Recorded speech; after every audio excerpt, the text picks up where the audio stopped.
Fixed और हमारे पास कौन कौन से थे? हिस्टीडीन, सर आपकी आवाज नहीं आ रही हमें। आर्जिनिन और लाइसिन। तो हिस्टीडीन जो था, इसके अंदर देखें तो हमारे पास ये आपके पास ये अल्फा कार्बन है। अल्फा कार्बन कौन सी होती है? जिसके ऊपर अमाइनो ग्रुप और कार्बोक्सिल ग्रुप लगा होता है, और ये इसका आर ग्रुप है। आर ग्रुप के अंदर अमोनियम आयन निकलता है उसमें से। अगर हिस्टिडेज ना हो तो इट मीन्स के हिस्टिडीन जो है वो अकोमोडेट होता चला जाएगा। Right. तो उसके नतीजे में यूरोकनेट बनता है। तो यूरोकोनेज इसके ऊपर एक्ट करेगा in the presence of water molecule.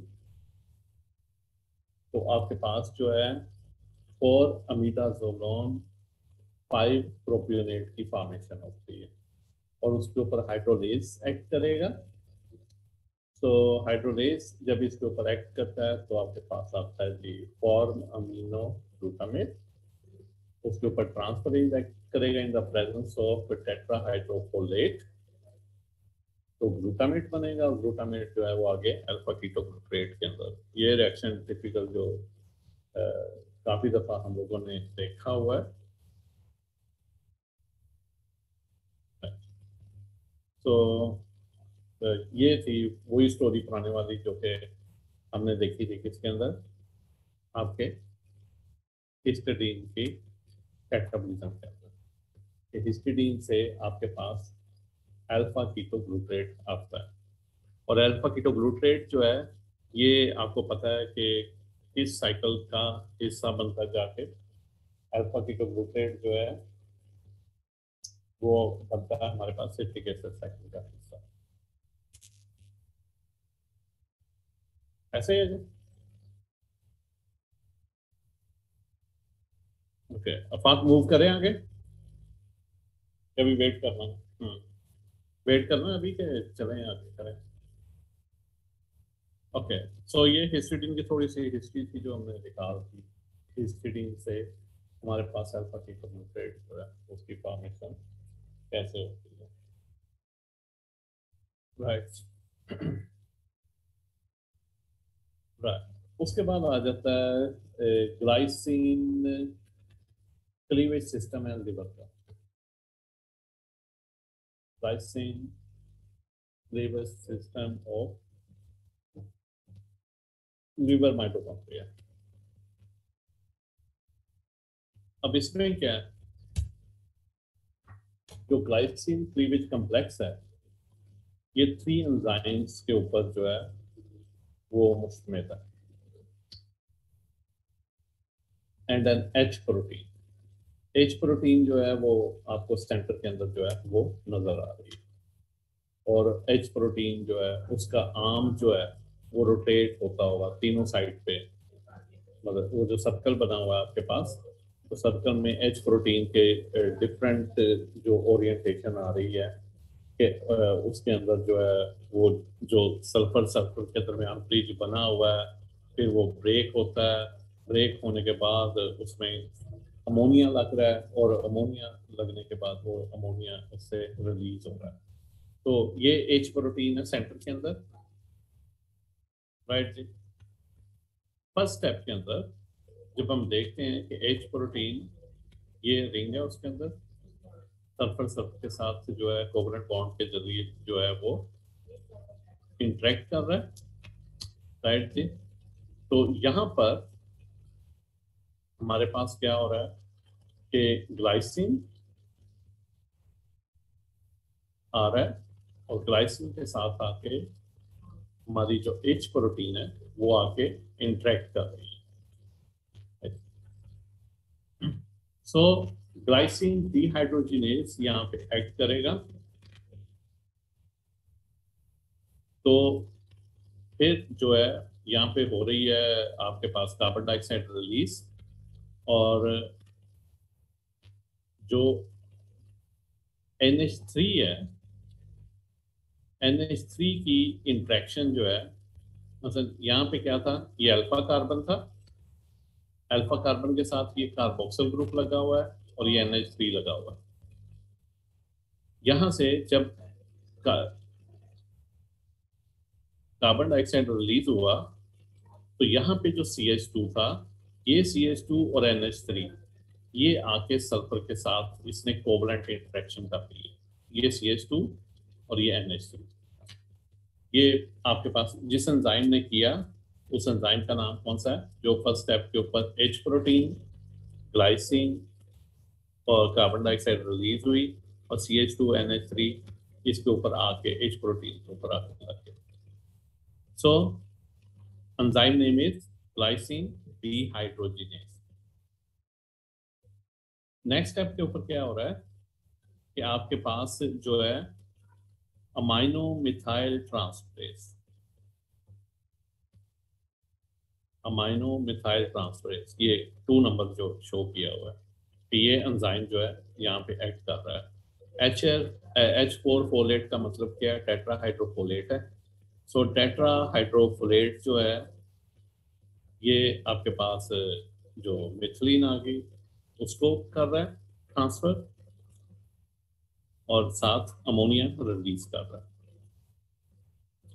उसके बाद नेक्स्ट स्टेज के ऊपर अब H प्रोटीन आपको अपने आप को दोबारा रीओरिएंट करती हुई नजर आएगी कि वो नेक्स्ट आने वाले ग्लाइसिन को कैटाबोलाइज कर सके। तो उसके नतीजे में क्या होगा कि जो SH जस्ट लाइक जो आपने सिस्टीन का रिएक्शन पढ़ा हुआ है कि 2 सिस्टीन आमने सामने आते हैं तो उनके सल्फेड्रल ग्रुप जो हैं वो आपस में फिर उन्होंने डाइसल्फाइड ब्रिज बनाना होता है। तो यहाँ पे हमें जो है NAD मिलता है और NAD जो है वो NADH में कन्वर्ट हो रहा है, राइट? यानी कि इसमें से हाइड्रोजन जो है वो जो सल्फर के साथ अटैच थी वो रिलीज हो रही है। सो यहाँ पर डाईहाइड्रो लिपोमाइड डिहाइड्रोजिनेज, ये थर्ड वाला, ये एंजाइम एक्ट करेगा तो उसके नतीजे में जो है ये सल्फर सल्फर के साथ कोवलेंट बॉन्ड इंटरेक्ट कर जाएगा। सो इस पूरी स्टोरी को अगर हम ग्लाइसिन को अपना इसमें से देख सकें कि ग्लाइसिन की कैटाबॉलिज्म जो है वो क्या हो रही है, तो तीन पॉइंट है। नंबर 1 के अंदर हम कह देते हैं कि जनाब एक तो आपको ग्लाइसिन चाहिए। नंबर 2 इसके ऊपर 3 एंजाइम एक्ट करेंगे। नंबर 3 कि इसमें वाइटल रोल जो है वो H प्रोटीन जो है वो प्ले कर रही है, राइट? सो पहला एंजाइम डिहाइड्रोजिनेज, सेकंड वाला जो है अमाइनो मिथाइल ट्रांसफरेज और थर्ड वाला अगेन डिहाइड्रोजिनेज।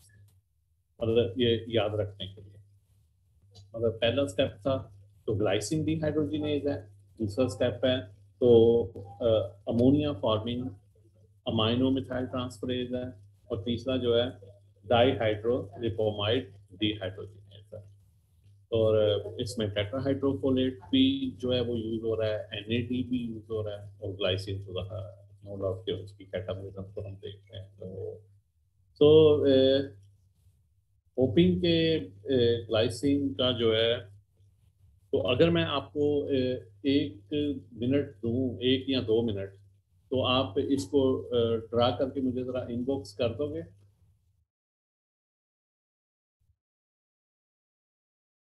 ताकि मुझे ये भी फिर पता चलता जाए कि हाँ कि हम जो लेक्चर में जो हैं वो इंटैक्ट भी हैं। जी आप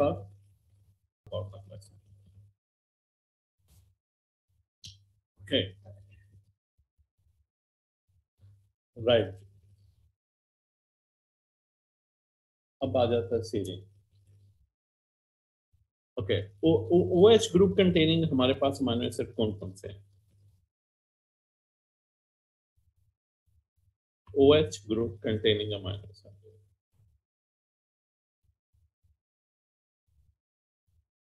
serine? No no no no, methionine तो सल्फर आ जाती है। Sir threonine. सर सीरीन और threonine. Only? Anyone which can guess the third one if it is? Tyrosine. Tyrosine, good. So serine, threonine and tyrosine. और tyrosine आपको पता है कि OH ग्रुप कंटेनिंग तो है ही है, लेकिन साथ हम उसे जो है जो हमारे पास एरोमेटिक अमीनो एसिड्स आते हैं उनके अंदर भी हम उसे जो है ट्रिप्टोफैन, फिनाइलएलानाइन और टायरोसिन उसके अंदर भी इंक्लूड करते हैं ना, राइट। मतलब ये डिपेंड करता है कि आपका जो एक्सटर्नल है वो किस लेवल के ऊपर आपसे क्वेश्चनिंग कर सकता है ना, तो आपको हर क्वेश्चनिंग के लिए जो है अप्रोप्रिएट वे में उसको जो है वो तैयार होना चाहिए। अच्छा जी, अब एक है जी सीरीन एंड फिर आपके पास क्या आ जाती है, मतलब ये इंटर कन्वर्टेबल है सीरीन और ग्लाइसिन, राइट। और आएगा कौन सा enzyme, glycine hydroxy methyl transferase. तो इसके लिए टेट्राहाइड्रोफोलेट जो है वो यूज करते हैं, और ये मिथिलीन जब वो उसमें से निकालता है तो मिथिलीन टेट्राहाइड्रोफोलेट जो है वो और ग्लाइसिन एक तरफ कन्वर्ट होगा। यहाँ ग्लाइसिन और मिथिलीन टेट्राहाइड्रोफोलेट अगर मिल रहे हैं तो टेट्राहाइड्रोफोलेट ऑफ सीरीन ये आपस में कन्वर्टेबल, तो ये सीरीन था, राइट जी। सीरीन को हमने किसी एंजाइम की एक्टिव साइट में काम करते हुए देखा हुआ, कि मैकेनिज्म हमने पढ़ा हुआ कि सीरीन जो है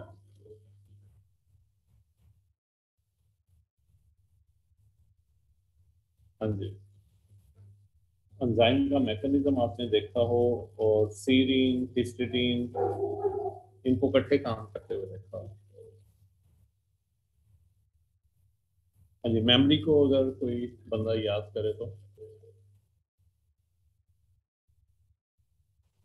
सर हिस्टिडीन का पढ़ा था उसके अंदर, हीम के अंदर। कौन सा एंजाइम नेम क्या था, एंजाइम नेम याद है, तो जिसमें कैटालिटिक ट्राइएड थी, मतलब 3 अमीनो एसिड थे, हिस्टिडीन था,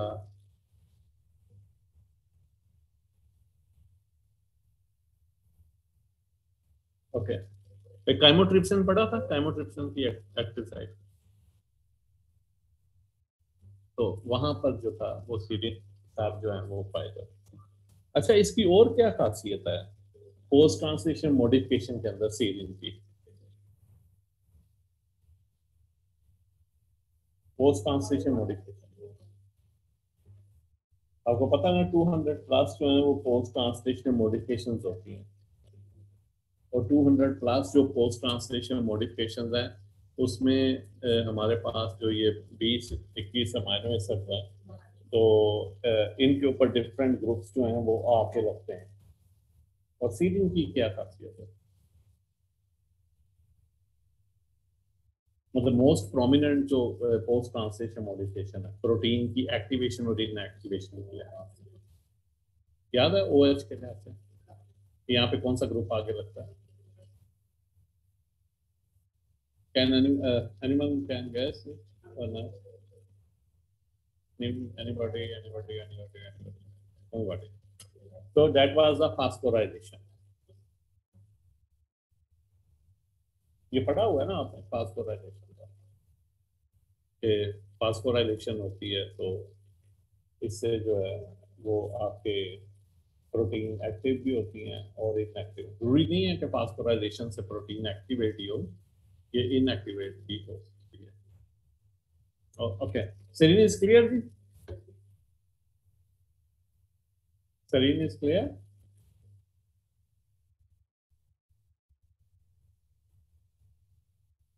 ओके, एक बात जो है ना, देखो कि जितना भी आप पिछली इंफॉर्मेशन किसी भी एक टॉपिक के बारे में होती है, तो अगर वो 70-80% आप अपनी पिछली इंफॉर्मेशन को रिफ्रेश करते हो ना उसके बारे में, तो अगर आपके पास क्वेश्चन कोई ट्रिकी सा आता है ना, तो जिसके बारे में आपको इंफॉर्मेशन नहीं होती, लेकिन अगर आप अपनी मेमोरी को रिकॉल कर लेते हो, तो मेमोरी को रिकॉल करने से चांसेस होते हैं कि आप उसका एक सेटिस्फैक्ट्री आंसर जो है वो निकाल सकते हो।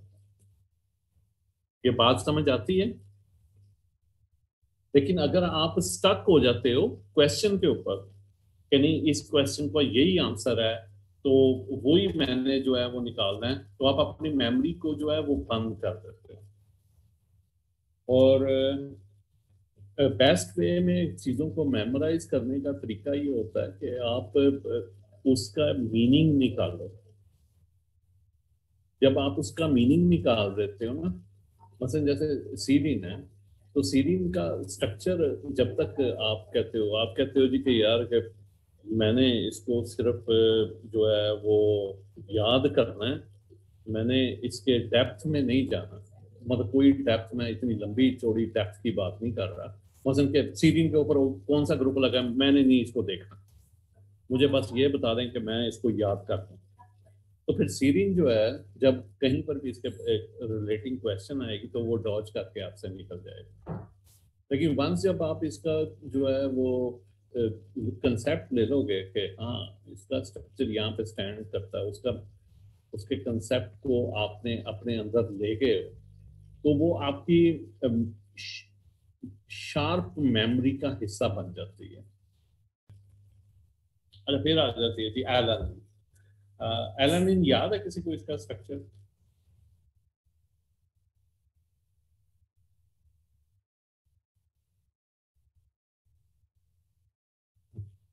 एलन किस ग्रुप में थी?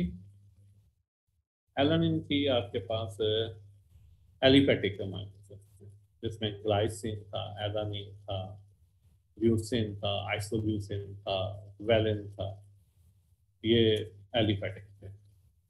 सो ट्रांस एमिनेशन अगर हम देखते हैं अल्फा एलानिन की, तो ट्रांस एमिनेशन के नतीजे में ये पायरोवेट बनाता है। तो प्रोबेबिलिटी जो है on account of its central role in metal, there is no known metabolic effect of alan in catabolism.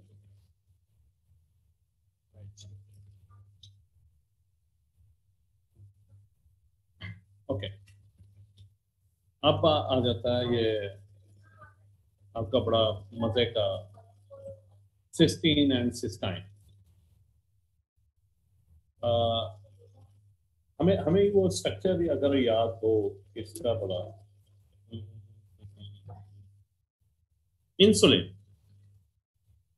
Insulin में आपको याद है ए चेन थी, बी चेन थी, सी पेप्टाइड था, फिर वो सी पेप्टाइड उससे सेपरेट हो गया, फिर ए और बी चेन को आपस में इकट्ठा कौन रखता है? ए और बी चेन को आपस में इकट्ठा जो है वो दो सिस्टीन के अमाइनो एसिड आपस में जो डाइसल्फाइड ब्रिज बनाते हैं, जिसे हम सिस्टाइन कहते हैं। तो वो सिस्टाइन की फॉर्मेशन जो है वो उसको इकट्ठा रखती है, ए चेन और बी चेन। ये थोड़ा सा इसका बैकग्राउंड। इसके अलावा ये सिस्टीन कौन सा अमाइनो एसिड है? Cysteine is sulphur containing amino acid. Cysteine कौन सा अमाइनो एसिड है? Sulphur containing amino acid. अच्छा, दूसरा कौन सा sulphur containing amino acid? That is methionine. Okay, तो मैथियोनिन जो है, मैथियोनिन के अंदर मैथियोनिन में क्या खासियत पाई जाती है?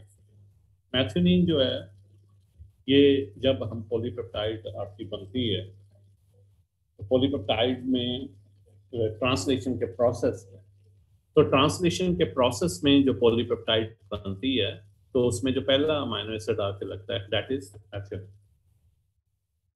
राइट जी?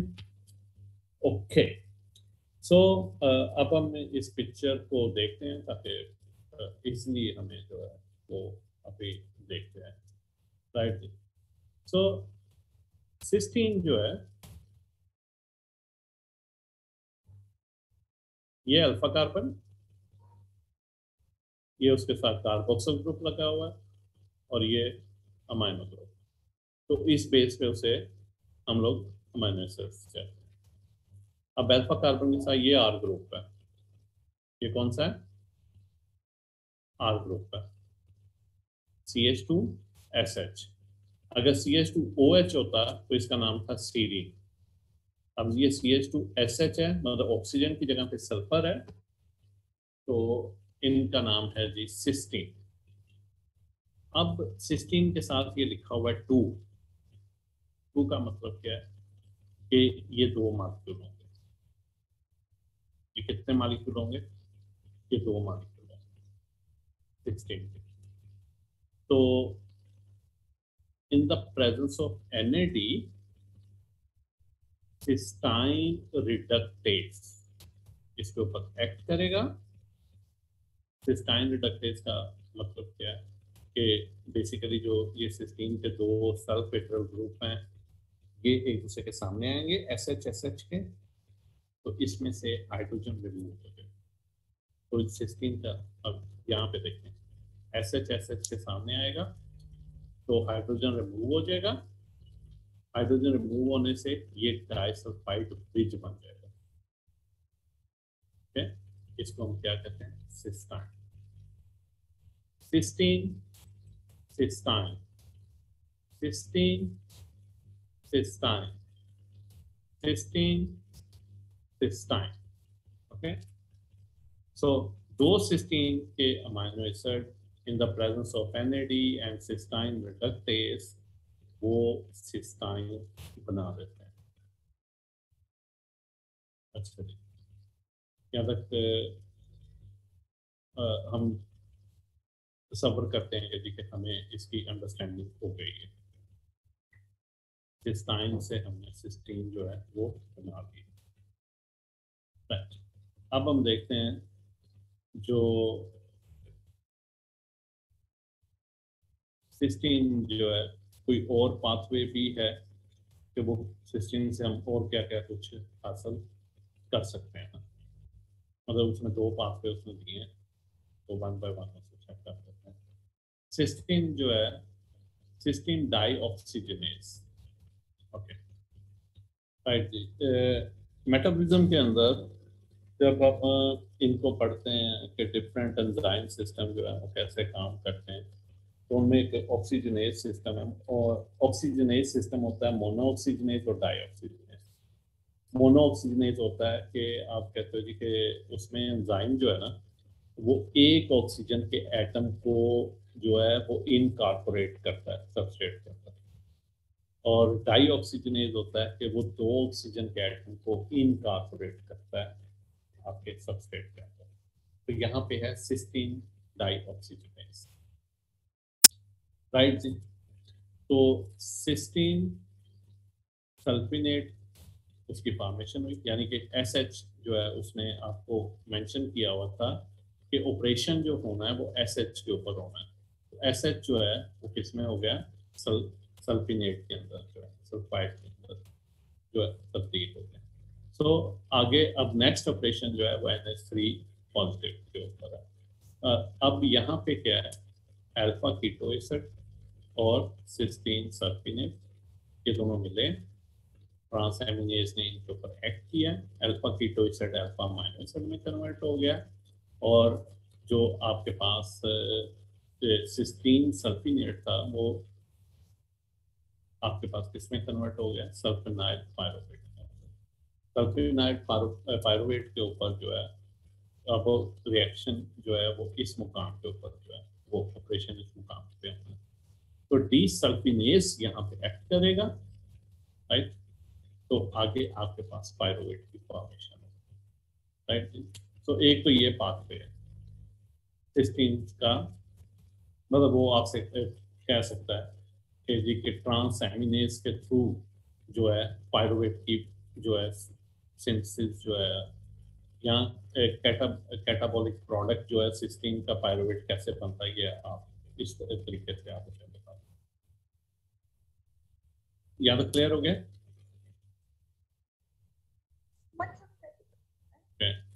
तो सिस्टीन नेक्स्ट ट्रांसएमिनेशन का रिएक्शन है, alpha keto acid alpha amino acid में होगा तो सिस्टीन जो है वो आपके पास आ जाएगा 3 मरकैप्टोपायरुवेट। 3 मरकैप्टोपायरुवेट के बाद ये पायरुवेट में कन्वर्ट हो सकता है, राइट? और दूसरा जो है 3 मरकैप्टोलैक्टेट के अंदर कन्वर्ट हो सकता है, ये सेकंड पाथवे। तो 3 मरकैप्टोपायरुवेट का पाथवे और जो आपके पास डायरेक्ट जो है सिस्टीन से पायरुवेट की फॉर्मेशन भी होती है और सिस्टीन से पायरुवेट की सिस्टीन सल्फिनेट के जरिए भी होती है। तो ये डिपेंड सिंपल ये करता है कि आपसे वो डिमांड क्या कर रहा है। मकामी इंटेलिजेंस। सिस्टीन और होमोसिस्टीन। अच्छा, सिस्टीन और इसी तरह आपने आर्जिनिन और होमो आर्जिनिन, सिस्टीन और होमोसिस्टीन ये पढ़े हुए हैं। ये होमो में कैसे कन्वर्ट होता है? मतलब सिस्टीन है ना, सिस्टीन के अल्फा कार्बन के साथ अगर आप एक मिथलीन लगा दें तो वो होमो में कन्वर्ट हो जाएगी, राइट?